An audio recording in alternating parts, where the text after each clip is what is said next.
pag-ibig ko sa'yo. Irene, sinunod mo ba yung sinabi ko sa'yo kanina? Kaila TJ ka ba nanggaling ngayon?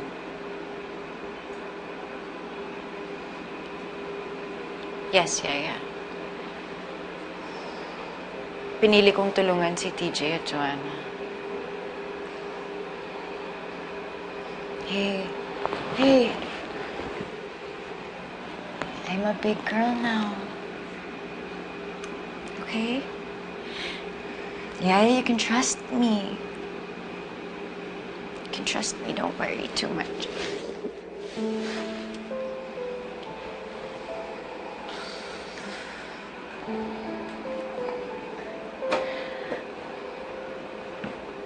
Irene,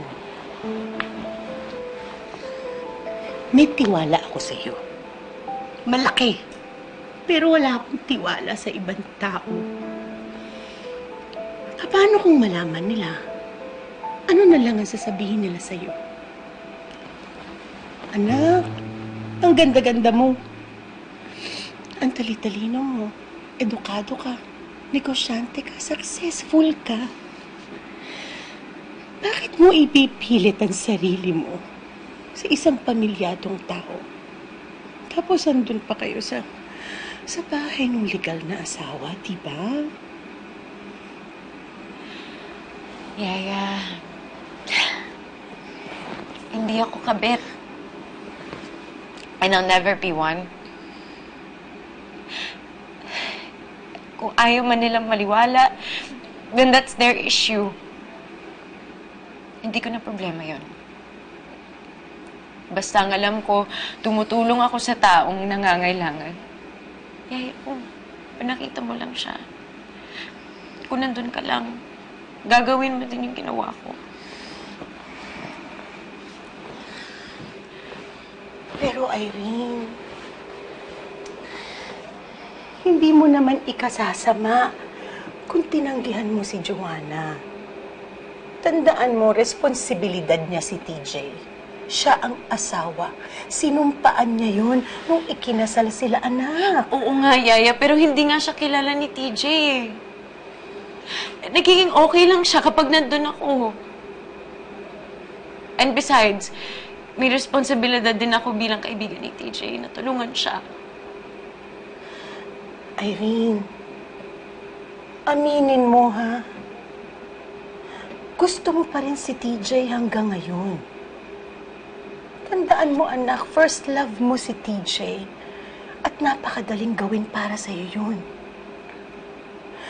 Pero, huwag mong isiksik ang sarili mo at ipagpilitan ang sarili mo sa kanya.